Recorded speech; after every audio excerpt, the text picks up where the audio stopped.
On behalf of the entire university family, Dr. Ambedkar Law University family, I'd like to thank Thiru Kiran Rijijuji, the Law Minister of India, Law and Justice Minister of India, for having come over, addressed the students, the faculty, and made this occasion special.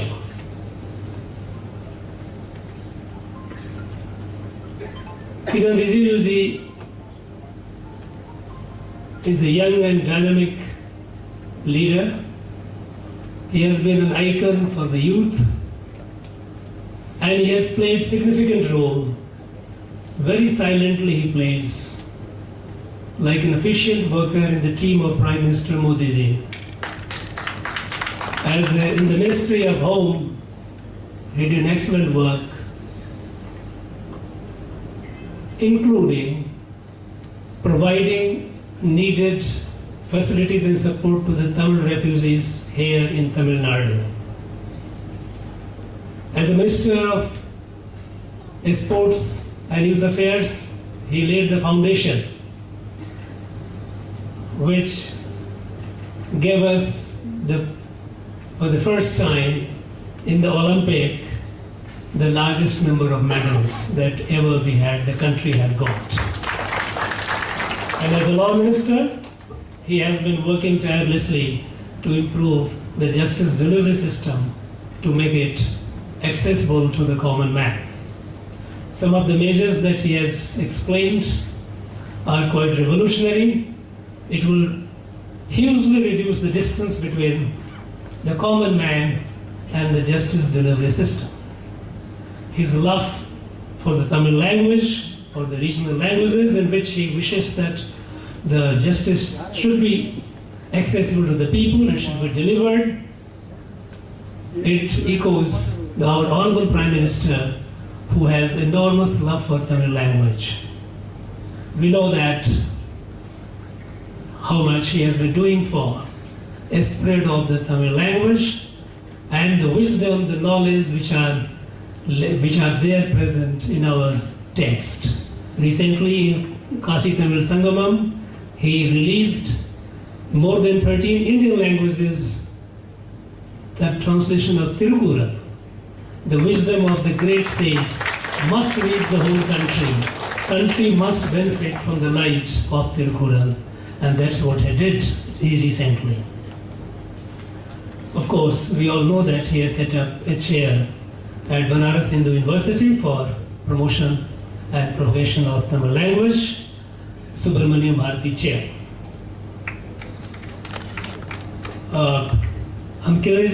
Once again, I thank you on behalf of all.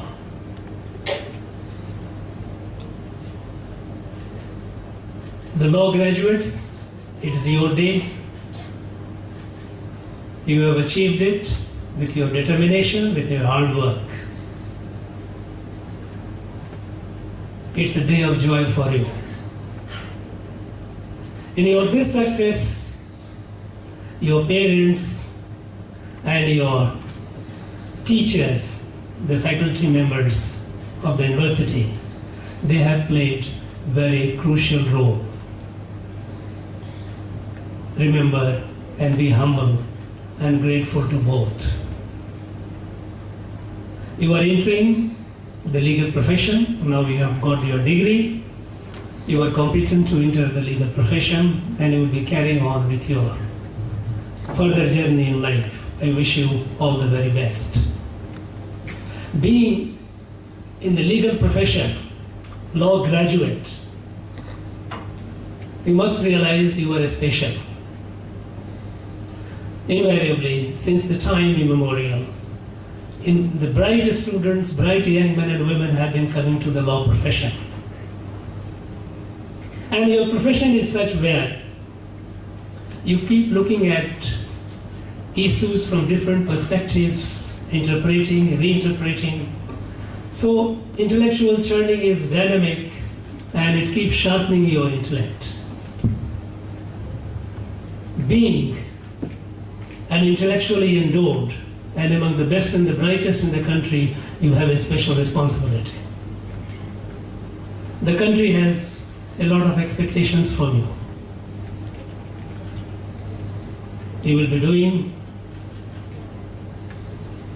excellent in your field, in your profession, there is no doubt about it.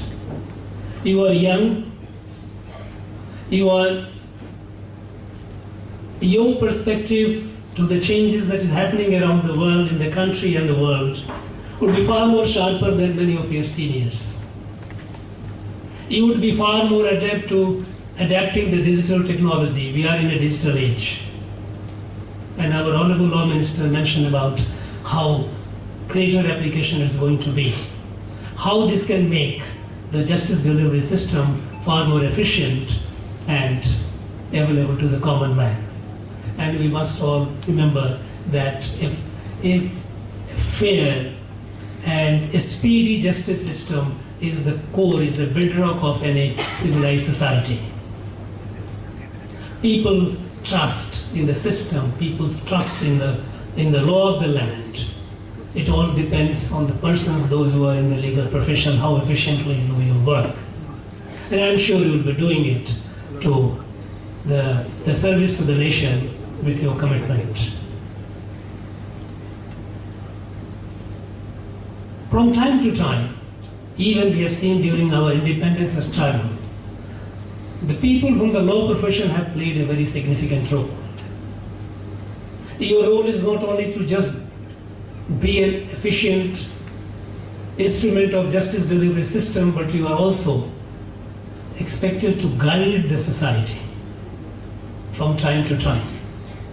That's what stalwarts in the past have done. And this responsibility will continue to be with you for all time to come.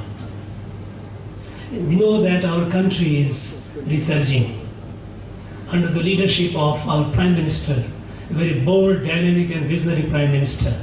The country is experiencing a comprehensive resurgence. Resurgence in all fields. A new Bharat, the new India is emerging, is taking birth, and we are all witness to it. You are fortunate. You are fortunate to be a witness and a participant in this emergence of New India. You have a role, a historic opportunity for you. The country in all fields, being social sector, if you take the way, just till about a couple of years back, 6-7 years back, we had the embarrassment of India having more than 55% of its population going for open defecation. We didn't think about it. It was considered as if it's a cultural issue. You can't bring about a change. You can't change the people's behavior. But what happened? Our people did it. Within a few years, by 2019, we became ODF, open defecation free. In the field of gender, it has been a stigma of our country that we always had far less women than men.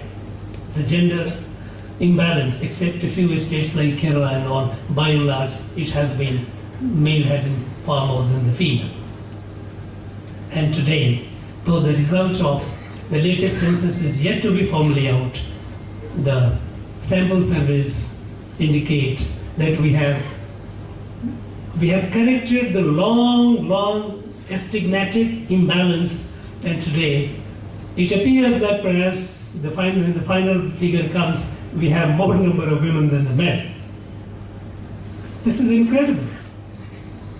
And it has been possible only with focused, comprehensive approach to the issue of female health, their education, simple things like toilets in every house, toilets in every institution, cooking gas to our mothers and sisters who are in the villages, prenatal, postnatal, healthcare, nutrition, comprehensive measures, you can keep counting. Through Ayushman Bharat, health coverage to all the people, those who are poor have access to medical services. Through Jan Aushadhi, making the generic drugs far cheaper than branded drugs, making it easier for the people. Making our 150,000 primary health centers as health and wellness center, upgrading their capacity so that we are able to detect what is preventable diseases and improve the health and living of our people. Taking potable drinking water to every house, electricity to every house. Now these are all going to be a reality soon. Most of the places almost more than 90% covered. Homeless, more than 30 million houses for the homeless have been built. All comprehensive. Come to economy, our economy is the fastest growing economy in the world today. Despite pandemic, we are the fastest growing economy in the world. In the field of science and technology, we are among the front-ranking leaders in the world, front-ranking countries. We have the distinction of having our own 5G. We didn't have to look for anyone else to give us. We developed our own 5G, our own young men and women, they developed it.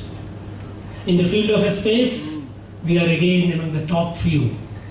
You must have read in the papers that only very recently, a few weeks back, some of our young people, they launched the first private satellite, Vikram S.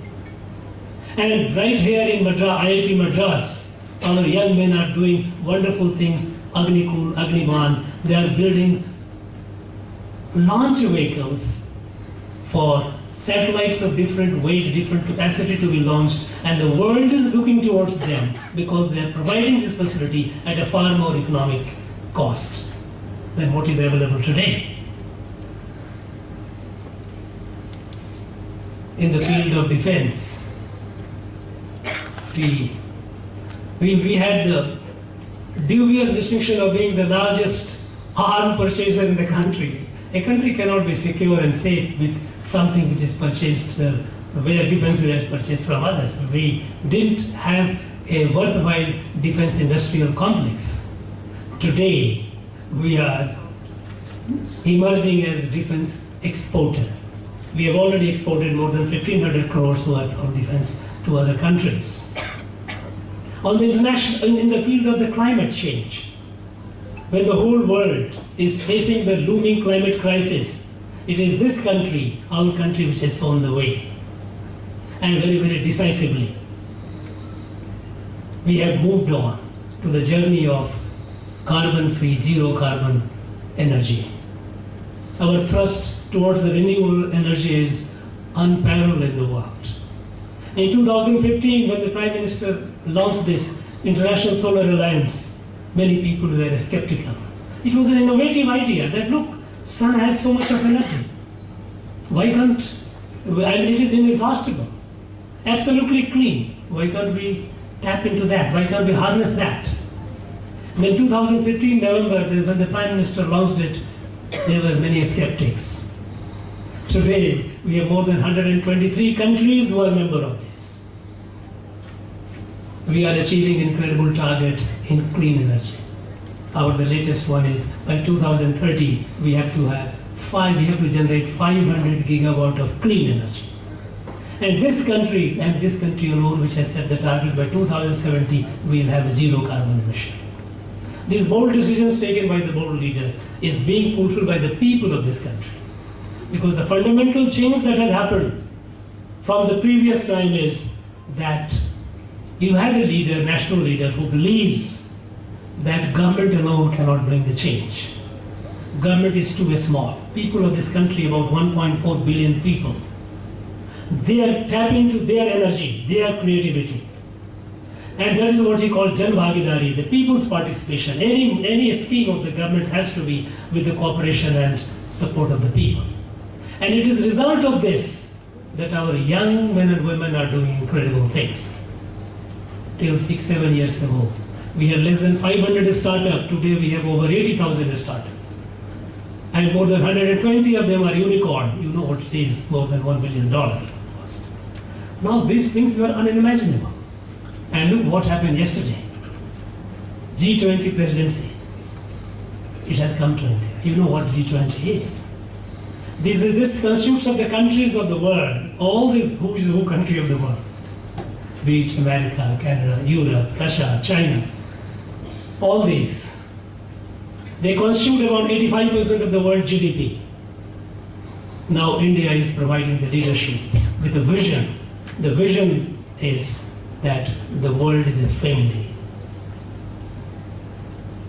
Today, the world doesn't look at this country as a third world country. Till a few years ago, people used to look at India as a third world country. Nobody talks about it as a fourth world. Today, the world is looking at India with expectation of leadership. Be it pandemic, we have demonstrated it. In the pandemic, thanks to our COVID warriors, our doctors, nurses, health and sanitation staff,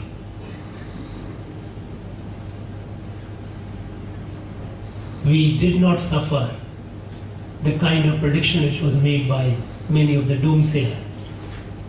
Our model of handling pandemic became the textbook case for the rest of the world.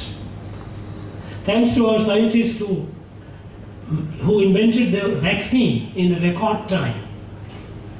And we not only met our needs, but we also extended this benefit to needy people in over 120 countries.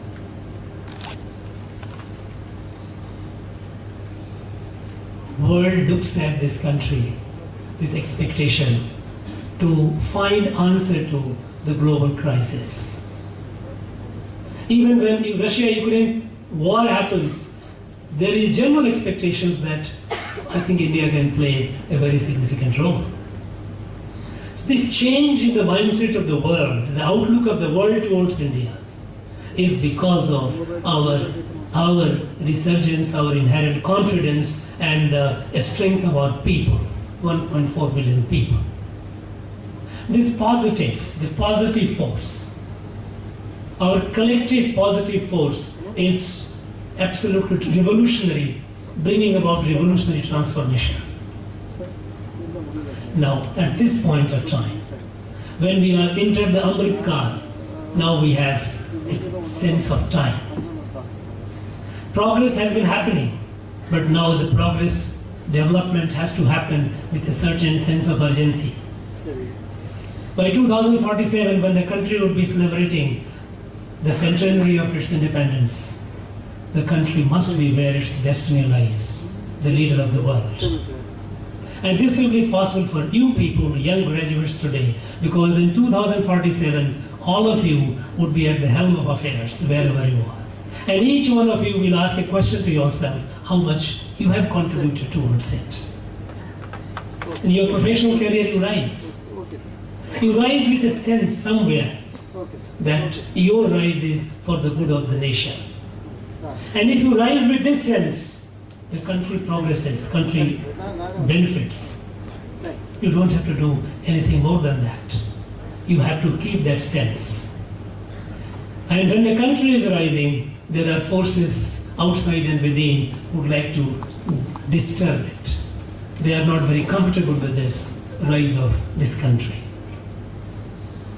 And in name, some name or other, in name of region, language, races, ethnicity, all kinds of issues will come up to divide the society, to create unrest.